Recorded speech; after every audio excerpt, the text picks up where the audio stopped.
Özgürlük hareketinin başından itibaren aslında önderlikle ilk yürüyüşe başlıyor. Bir arkadaşın anısına bu söyleşiyi gerçekleştireceğiz. Bu Ali Haydar Kaytan'dır. Ve Özgürlük Hareketi saflarında Kürdistan'da Fuat arkadaş diye tanınan, bilinen, gerçekten anlam üretmede anlam gücü çok yüksek olan, bu yönüyle önderliği en iyi anlatan, en iyi anlamlandıran ve onu toplumsallaşmasında rol oynayan, hemen hemen her özgürlük yürüyüşçüsünün, Kürdistan toplumunun yeni kişilik özelliklerinin, özgür kişilik özelliklerinin oluşmasında kesin bir pay sahibi olan bir kişiliktir. Ya ondan söz etmek zor. Ki çok uzun zaman olmasa da birlikte yaşamışlığım da var, tanışlığım var.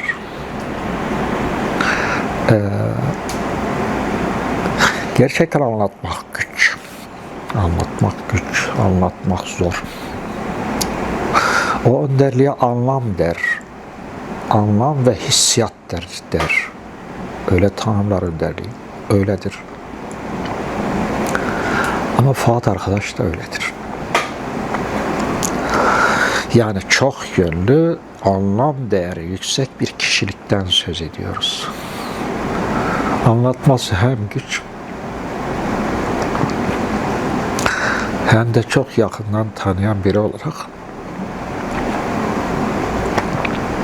onun varlığı, ondan söz etmek epey güç. Söyleyeyim. Şimdi ama yine yapacağız bir şeyler. Yani 3 Temmuz 2019'da şehit düştü. 7 yıl geride kalıyor. Yani 7. yıl dönümü. 7. yıl dönümde o arkadaşın şehadeti için tam ifade etmesen de, anlamasan da söz söylemenin değerli olduğunu düşünüyorum. İşte benle Fuat arkadaş arasındaki yaş farkı birkaç yaştır aslında. Aynı kuşaktanız. O benden biraz daha büyük. Ama şimdi benimle söyleşi yapan kadın arkadaş dedim ya, herhalde en az aramızda bir 50 yaş fark var. Bu yürüyüş kervanının ne olduğunu gösterir. Kuşaktan kuşağa devredilen bir durum. Ve şunu belirteyim, o arkadaşı anarken, o yaşayacaktır. O kuşaklar içinde yaşayacak. İşte onun şehadet yıl dönümünde şimdi ben burada anlatıyorum herhalde. Dünyanın her tarafında Fuat arkadaş anlatılmaya başlandı. 10 milyonlar duyacak yeniden. Onu anacak. Ona söz verecek. Anısına bağlılığın gereğini, özgürlük yürüyüşünü sürdürmek diyecek. 10. Kongre'nin videosunu buldum. Orada şunu söylüyor. Yeni dönem kadrosu, yeni dönem devrimcisi Demokratik Ulusu İnşa, Komünü İnşa kadrosudur der. Ve bugün onu tartışıyoruz, en çok tartışıyoruz. Havali Fuat bunu 10. Kongre'de söylüyor. Tarihini şu anda hatırlamıyorum ama sanırsam 10. Kongre 2010'lara doğrudur. Bu arkadaş hakkında söz söylemek hem güçtür, hem zordur. Ama söylemek de gerekir. Bu aslında bir görevdir benim için. Bu vesileyle tekrar Havali Fuat'ı anıyorum. Yine bu vesileyle, çünkü ikisi birlikte ilan edildi şehadetleri. Rıza Altun arkadaşı anıyorum. Bu iki arkadaşın aslında kesişen bazı noktaları var. Birincisi ikisi Dersim sürgünüdür aslında. İşte birileri asırlar önce Kayseri'den ki bir Dersimli aileden dünyaya geliyor. Biri 1938 tertelesinde sürülen bir aileye mensup. Ortak yanlar bu. Bir Dersimlidiler, iki çeşitli vesilelerle aileleri sürgüne gidilmiş, ülkeyi terk etmiş. Rıza arkadaş asırlar önce terk eden bir aileye mensuptur. Ama bu iki arkadaşın yine kaderi bir yerde birleşiyor. Ankara'da birleşiyor. Fuat arkadaş Ankara'da siyasal bilgiler öğrencisidir. Bir özgürlük yürüyüşçüsüdür. O dönem Rıza arkadaşın ailesi Tuzluçayır'da bir gecekonduda yaşar. Ve o dönem yollar kesişir. İlk yolları kestiren yani tarih 1974-75 arası olabilir. Fuat arkadaş daha erkende 1973 ile birlikte 72'de tanışır özellikle 72'nin sonu. Zaten Çubuk Barajı'ndaki ilk PKK'nın kuruluş yapısı, gruplaşma olarak kabul edilen Çubuk Barajı toplantısında vardır. Daha sonra 74 ya da 75 Rıza arkadaşın yürüyüşü başlar. Bu yürüyüşü başlatan da, ilişkilenen de Kemal Pir arkadaştır. Ve iki Dersimli, iki sürgün Dersimli tekrar birleşiyor. Ortak bir yürüyüş başlıyor. İkisi de PKK'nın kurucu önderleridir. Sanırsam öyleydi tabii. 1987 Paris'te tanıştım. O dönem Fuat arkadaşın Avrupa'ya ikinci geliştir. Birinci gelişi 82'dir. O dönem karşılaşmamıştık fakat biliyordum. O dönem ben Hamburg'daydım. İşte Serkov'un gazetesi yayına başladı. Ocak 1982. O yayın çalışmalarına katılıyor, uzun kalmıyor. 1982 kongreye dönüş yapıyor. Bilindiği gibi 82 ikinci kongre ülkeye dönüş kararının alındığı kongredir. İşte o dönem yeri gelmişken bir anısından söz edeyim. Ben Fuat arkadaşta derste özellikle dinlemişim. Akademide, Mahsun Korkmaz Akademisi'nde dinledim. Avrupa'da dinledim. İlişkilerim var. Epey anlatan biridir. Şöyle diyordu, mesela kapitalizme ilişkin bir tespiti vardı. Hiç unutmam onu. İlk kez Avrupa'ya geldiğinde diyor, kapitalist yaşama ya da kapitalist modernist yaşama tepkim yumuşamıştı. Oradan şunu söylüyordu. Kapitalist yaşam öyle şey ki ilk anda tepki duyarsan, eğer bilinçli, iradeli hareket edemezsen seni yumuşata, tepkiyi, öfkeyi yumuşata kendisine benzeştirir. Bunun üzerine durmuştu. Hiç dikkatimi çeken bir şeydi. İlk karşılaşmamız işte 87'de Paris'te oldu. Bir gece bir evde birlikte kaldık. İlk dikkatimi çeken, daha önce hakkında epey bilgim vardı. Duymuştum. Yazılarını takip ediyordum. Hep yazan, çizen biridir. Yine yanlış bir yerde hatırlamıyorsa, okumamışsan 80 öncesi Serkov'un yayıncılığında yer alan bir arkadaştır. Mazlum Doğan arkadaşla birlikte. Yani bizim aynı zamanda basıncıdır. İlk basıncılarımızdandır. İşte Serkov'un gazetesinin periyodik yayınlaması 82 Ocağı'nda başlarken yine onun ilk kurucularındandır, geliştiricilerindendir. Böyle biri hep yazan, çizen, hep düşünce üreten. Onun için düşünce kutsaldır. Yazmak kutsaldır. Hep söyler bunu.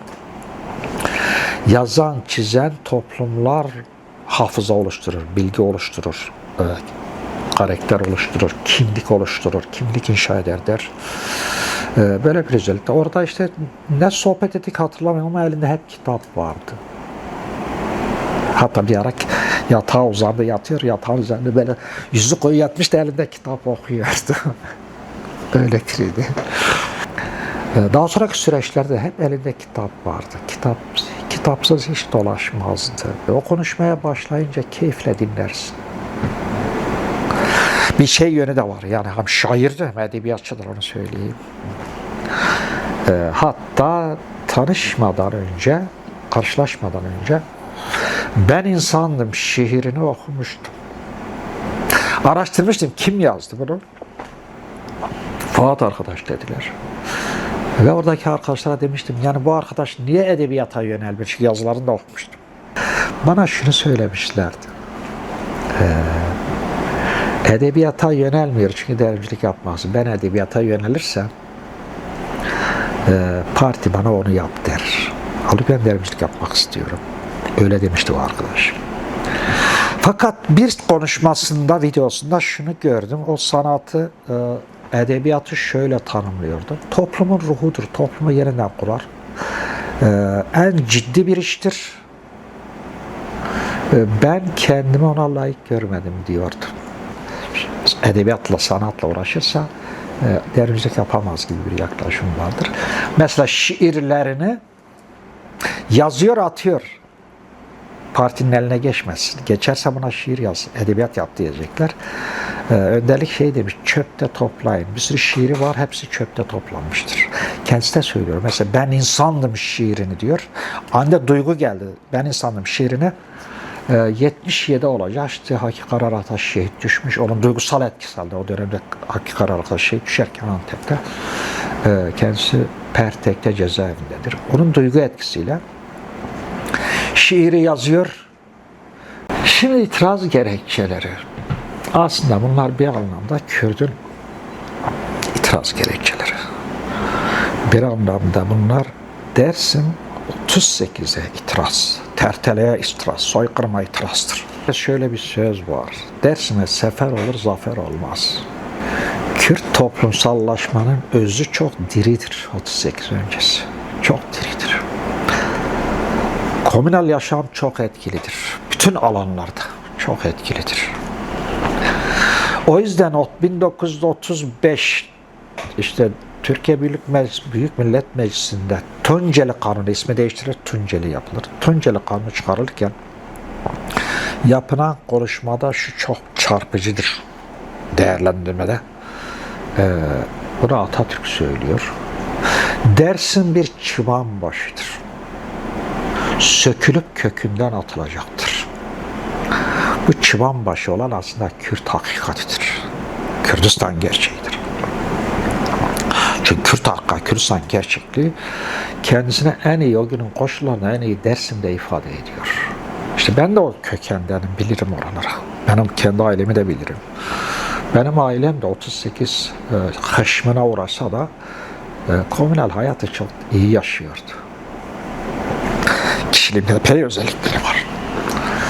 Ali Haydar Kaytan itirazı buradır.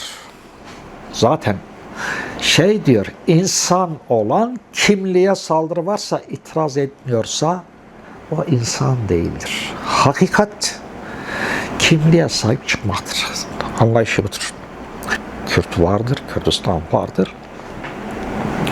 Dersim vardır. Bunu inkar kalbin kurumasıdır. Kimliğin dejenerasyonudur. Ve dolayısıyla burada anlam dünyasına, anlam üretimidir. Çünkü Dersim anlamdır, bunu bilmek lazım. Toplumsal hakikat tarihsel bir oluşumdur. Ve onun özünde komün yatar. Dersim 38 önce büyük oldukta da komün yaşar. Buna saldırı vardır. Dolayısıyla tarihsel kişilikler, tarihsel hakikatler, kimlikler Havalı Fuat'ta böyle dile geldi. Katliamların yoğunca yaşadığı, işte Şeyh Said, Dersim ve benzeri, kuzeyde Ağrı, Zilan en çok yaşandığı sınır hatlarındaki kadrolar kurmuştur ve ilk en etkileyici yürüyüşçüler de Dersim'dir. Bu tesadüf değildir. Bu nedir? Kimliğe yapılan yoğun saldırı, onu imha, inkar, orada güçlü bir çıkışın, itirazın ifadesidir. Bunlar içerisinde en etkili kişiliklerden biri Fuat arkadaştır. Havale Fuat Pekke'dir demek abartı olmaz. Havale Fuat yeni özgür Kürt kişiliğidir. Onun şahsıdır. Onun varlık gerekçesidir. Onun oluşturucusudur. Bu anlamda Havale Fuat'a özgür Kürdistan'dır demek aslında hakikatin altını çizmektir. Çünkü o bir hakikat yürüyüşçüsüdür. Hakikati açığa çıkarma, onu eşeleme, onu anlamlaştırma, kavramlaştırma ve bunu topluma taşıma kişiliğidir. Dolayısıyla Kürdistan'a mücadeleye katkısı, ben kişi olarak da çok az tanımam, yaşamama rağmen tanırım. Herhalde Havale Fuat'ın katkılarını günlerce anlatabilirim. Ama bitmez. Havale Fuat bir hakikattir. Alevi inancında şöyle bir şey var.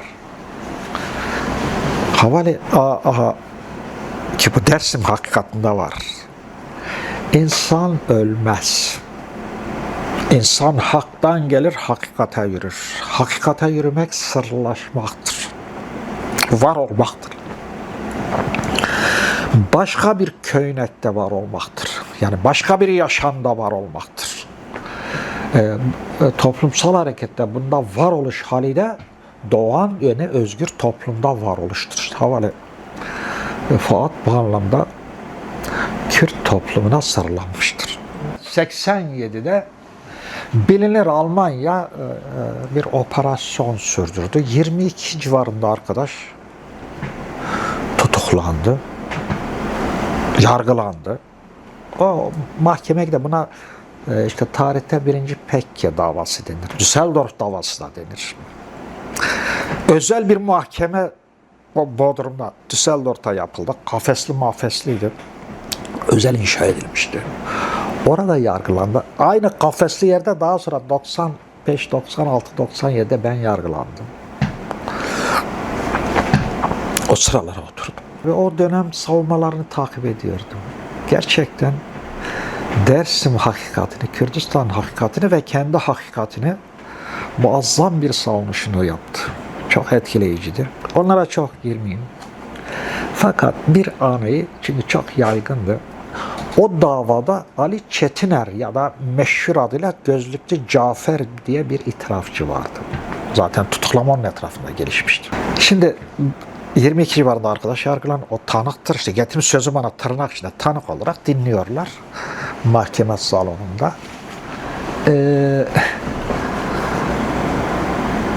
Gelirken tabii onu ayrı tutuyorlar. Ama bir arkadaşla, yargılanan bir arkadaşla karşılaşıyor. Arkadaş bağırıyor. Buna diyor alçak. Bu da mahkeme salonuna gidiyor. Mahkeme heyetine diyor ki falan kez bana alçak dedi. Hakaret etti. Havale Fuat yerinde bu farlıyor, diyor ki demişti. Aslında alçaklık ona bir iltifattır. Her alçaklıkta bir yükselti vardır. Arkadaş ona iltifat etmiş. Bu çukurdur. Çukur, çukurun dibidir. Mesela bir buydu. Diğeri işte 98'di. Almanya'da ben cezaevindeydim. Ben 95'te Almanya'da tutuklandım. 3 yıl ceza aldım. 3 yıl sonra çıktım. Aslında 6 yıl aldım. Yarı ceza yaptım. Çıktım. Kendi hikayeme girmeyeyim. Ayrı bir hikaye. Aslında bizim davada Düsseldorf davasının devamıydı. Devamı bir davaydı.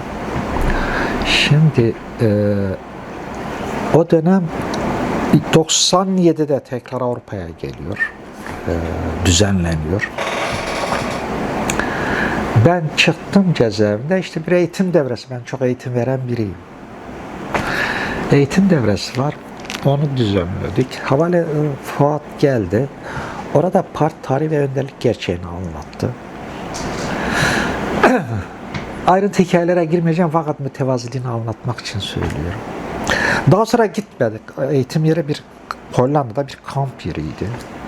Bir oda vardı. İşte orada çalışıyordu, kaldı. O dönem televizyondaydı. Televizyonda böyle çeşitli etkileyici toplantılar yapıyordu, sunumlar yapıyordu. Çok etkileyiciydi. Fakat resmi bir görevi yoktu. Bazen Havale Fuat'ta onlar yaşanmıştır. Daha çok bu tür anlatı şeyini sürdürüyor, görevi biraz o. Şimdi ben geldim, ders veriyorum. İşte ders bittikten sonra odasına gidiyordum. Gidiyordum, ayağa fırlıyordum. Ya Havale Fuat yapma. Niye kalkıyorsun bende? Diyor şu anda burada en sorumlu sensin. Ben senin karşındaki kişi olarak çıkmıyorum. Sen bu hareketi temsil ediyorsun. Ona ayağa kalkıp diyor. Ben diyorum bak olabilir o. Bunu anlıyorum ben. Ama dedim sen bu hareketin başlangıçta çekirdeğinde mayan var. Sen hep doğal bir öncüsün. Doğal bir öndersin. Dolayısıyla benim önümde kalkma. Baktım oluyor en sonunda bak Havale Fuat. Ben buraya geliş nedenim seni dinlemek istiyorum. Seni anlamak, Pekke'yi anlamaktır. Seni anlamak, önderliği ve anlamaktır. Açık söylerim. Ben bunun için geliyorum.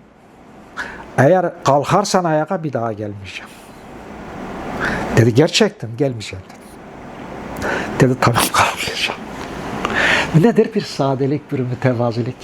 Genel harekete duyduğu derin saygı, ona biçtiği değer, anlam, hissiyat.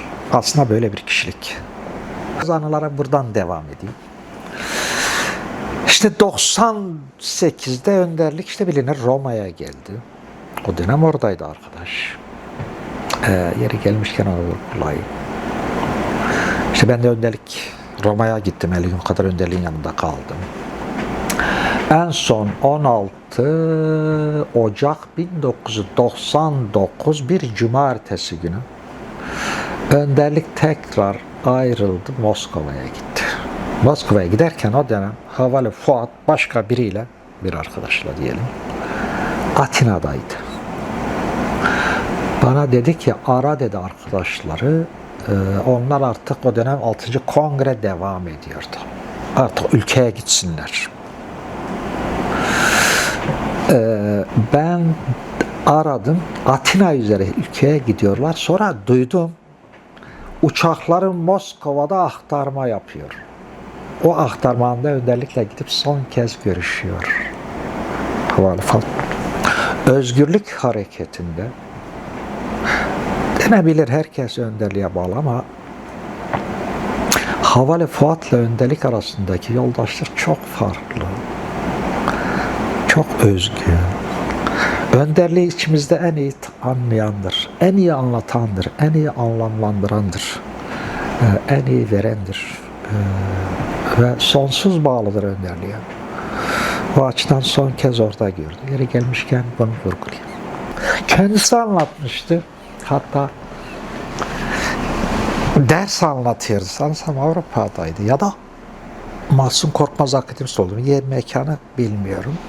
Hatırlamıyorum bu mekanı.